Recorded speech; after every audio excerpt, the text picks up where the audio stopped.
समस्त को नमस्कार गोटे नुआ वीडियो को आपको पुणी थे बहुत बहुत स्वागत।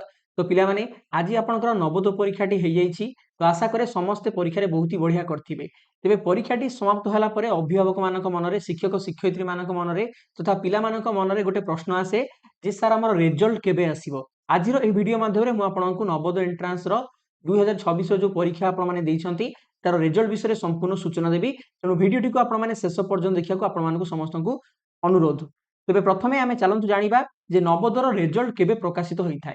आपण माने देखंतु एई जो सूचनाटी आपण मानकु मु दवा पय जाउची एहा संपूर्ण भाबरे ऑफिशियल इन्फॉर्मेशन अटे। आपण माने चाहिले नवोदय विद्यालय समितिर ऑफिशियल वेबसाइट को विजिट करी मध्य याकु वेरीफाई करि परिबे।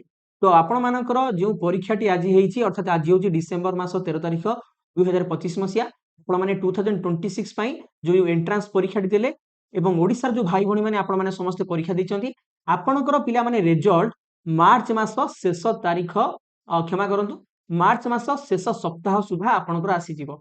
ए जो आपनको मु सूचना देखौची या संपूर्ण ऑफिशियल इन्फॉर्मेशन अटे। प्रतिवर्ष नवोदय समिति तरफरु परीक्षार रिजल्ट बाबद मध्य इन्फॉर्मेशन आपनको प्रोवाइड कर दिया थाय।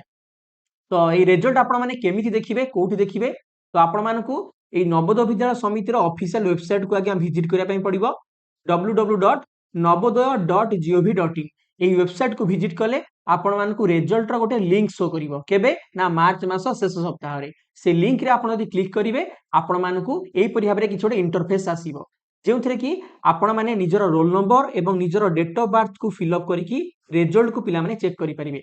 तेणु एडमिट कार्ड को आपण माने साइती करी रखि थांतु सेथिरे आपनको रोल नंबर एवं डेट ऑफ बर्थ रहिछि जहाकु कि आपण माने रिजल्ट देखिया समय व्यवहार करिवे। तो सिलेक्शन होइचंती कि नाही क्यों माने पास बा क्यों माने फेल केमिति जानिबे ताहा मध्य मु आपनको कहूची ध्यान देकी सुनंतु।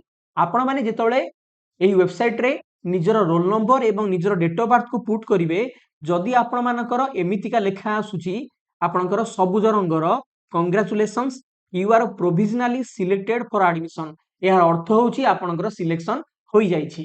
किंतु जदि आपणकर लेखा आसुची कि sorry you are not considered for admission in the main select list जदि एमिति नाली रंगर आपणकर लेखा आसीबो यार अर्थ आपणकर सिलेक्शन होई नाही। तो एबे आपण माने कोनोसी टेंशन नियंतु नाही।